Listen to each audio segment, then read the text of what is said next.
Merhaba Osman Hocam. Merhaba. Bugün sizinle bizim meşhur kahvaltılarımızı konuşmak istiyorum.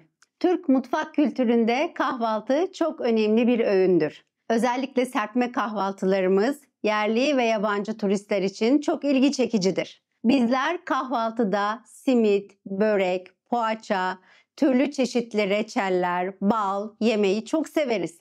Peki sizce bu sağlıklı mı? Bu soru için çok teşekkür ediyorum. Her ne kadar bu kadar zengin bir kültürü, mutfak kültürünü barındırıyor olmak bizim için gurur verici olsa da maalesef metabolizmamız açısından, vücudumuzun sağlığı açısından bu bahsettiğiniz alışkanlıklar çok da doğru tercihler barındırmıyor. Özellikle karbonhidrat ağırlıklı beslendiğimiz bir öğünde ve hele bu da sabah saatlerindeki güne ilk başladığımız öğün ise bizim açımızdan gerçekten ciddi sorunları meydana çıkartıyor.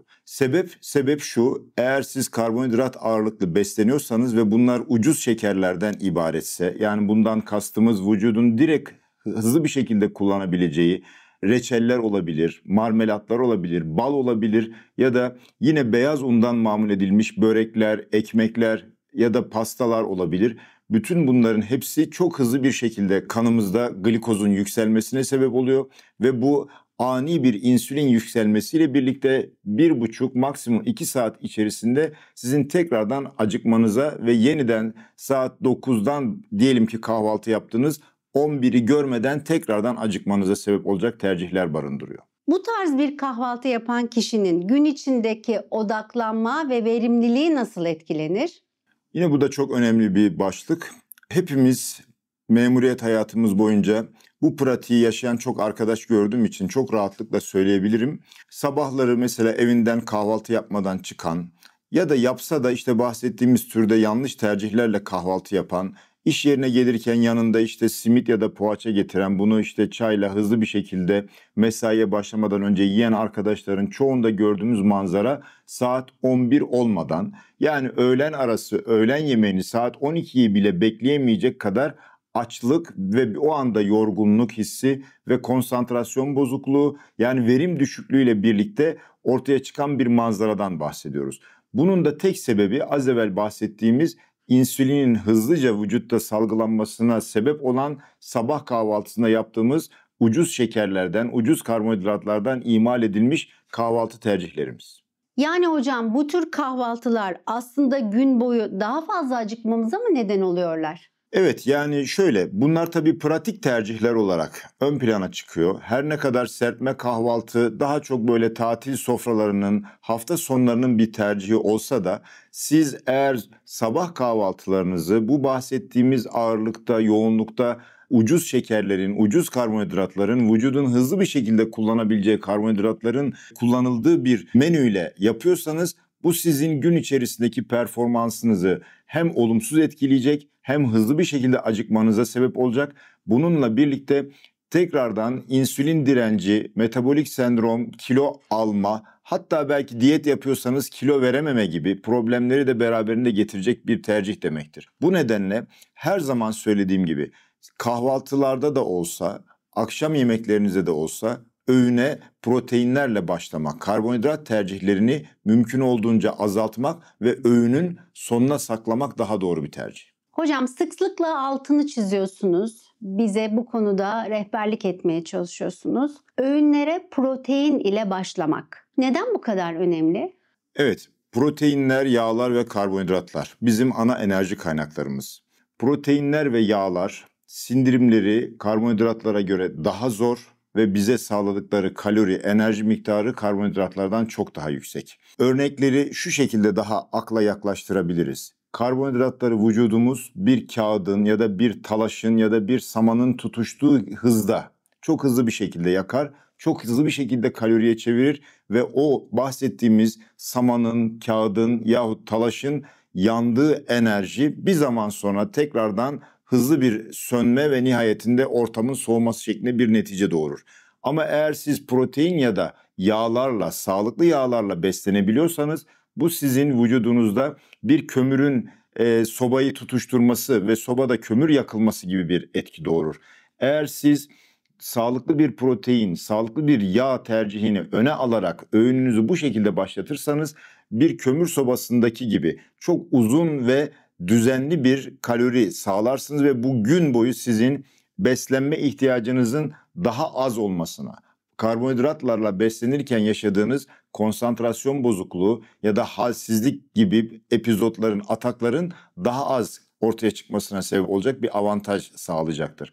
O yüzden biz öğünlerimize başlarken mutlaka proteinlerin öne alınmasını, her öğünde proteinle başladıktan sonra ve sağlıklı yağları tercih edebildikten sonra ancak yine tam tahıldan yapılmış karbonhidratları veya ekmekleri tercih ediyor olmamız bizim için daha doğru olacaktır. Hocam bize ideal bir kahvaltı öğününü açıklayabilir misiniz? Anlatabilir misiniz? Listeleyebilir misiniz lütfen?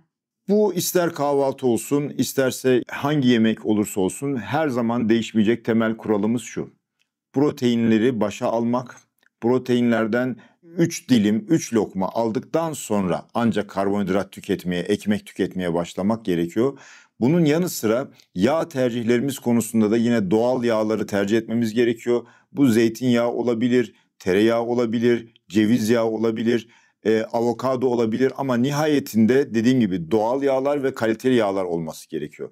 Karbonhidratları ve tatlıları mümkün olduğunca öğünün sonuna saklamak lazım ve miktar olarak da o total öğünün %25'inden daha fazlasını teşkil etmemesi gerekiyor. Yani yumurta veya peynir gibi kaliteli bir proteinle başlanan bir öğün ve en az 3 lokmadan sonra diğer gıdalara geçilen bir öğün en ideali diyebilir miyiz? Kesinlikle. Yani bu ister yumurta olsun, ister bir peynir tercihi olsun, ister süt olsun, isterse ne bileyim işte sizin normalde bir kahvaltı için tercih edilmese bile bir kavurma da olabilir bu. Yani önemli olan kaliteli, işlem görmemiş doğal bir protein ile öğüne ya da kahvaltıya başlayabilmek. Bizim için asıl önemli olan bu.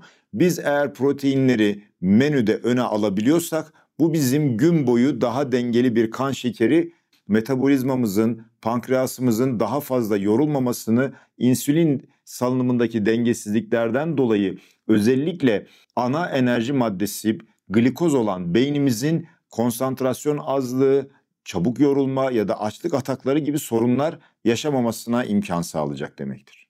Hocam tüm bu anlattıklarınızın ışığı altında bize ideal bir kahvaltı tabağını anlatabilir misiniz? Adeta resim çizer gibi çizebilir misiniz ki aklımızda kalsın? Herkesin tercihi farklı olabilir ama önemli olan dediğim gibi sağlıklı bir protein.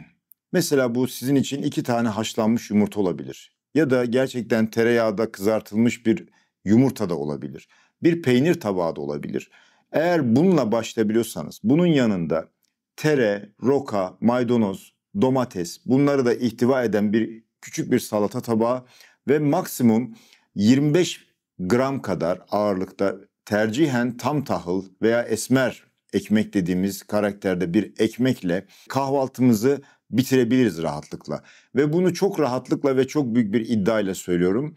Eğer kahvaltınıza yumurtayla, peynirle, eğer bu tür sağlıklı bir proteinle başlayabilirseniz emin olun ki gün boyu akşama kadar açlık hissetmeden uzun süre rahat bir gün ve iş performansı geçirebilirsiniz. Peki hocam bu kahvaltı tabağına ceviz, badem, fındık gibi kuru yemişlerden ekleme imkanımız olabilir mi? Ya da bunun miktarı ne kadar olmalı? Tabii ki bu da yani yine bazen soruluyor, hocam hiç mi kuru yemiş yemeyelim? Bahsettiğiniz ceviz olsun, badem olsun, fındık olsun bu tür kuru yemişlerin kahvaltı tabağımızda yine proteinlerle beraber bu kahvaltı menüsünde tüketilmesinde hiçbir mahsur yok. Onlar da yine içerdikleri hem doğal proteinler ve doğal yağlarla bizim bahsettiğimiz enerji ihtiyacımızı, sağlıklı enerji ihtiyacımızı karşılama noktasında bize çok yardımcı olacaklardır. Ve bahsettiğimiz kan şekerinin gün boyu dengeli kalması konusunda son derece yardımcı, son derece etkili tercihler diyebilirim. Miktarı ne kadar olmalı hocam? Yani 3-5 tane ceviz olabilir. Ceviz içinden bahsediyorum. Yine 3-5 tane fındık, 3-5 tane bademi bir arada kahvaltı tabağınızda tüketebilirsiniz. Peki hocam çok teşekkür ederiz. Ben teşekkür ederim. Videoların altına gelen yorumlara titizlikle cevap verdiğinizi görüyoruz. Buna zaman ayırdığınız için ayrıca teşekkür ediyoruz. Bizi izleyenlerden yorum yapmalarını ve varsa soruları yorumlarda sormalarını istiyoruz. Ben de gerçekten bu anlamda takipçilerimizin desteklerini devam ettirmelerini, bizi takip etmeye devam etmelerini özellikle rica ediyorum. Bu anlamda elimden geldiğince oradaki gerek yorumlara, gerekse ihtiyaç varsa cevaplanması mutlak ihtiyaç olan sorulara da elimden geldiğince cevaplar vermeye çalışıyorum. Tekrar teşekkür ediyoruz. Ben teşekkür ediyorum.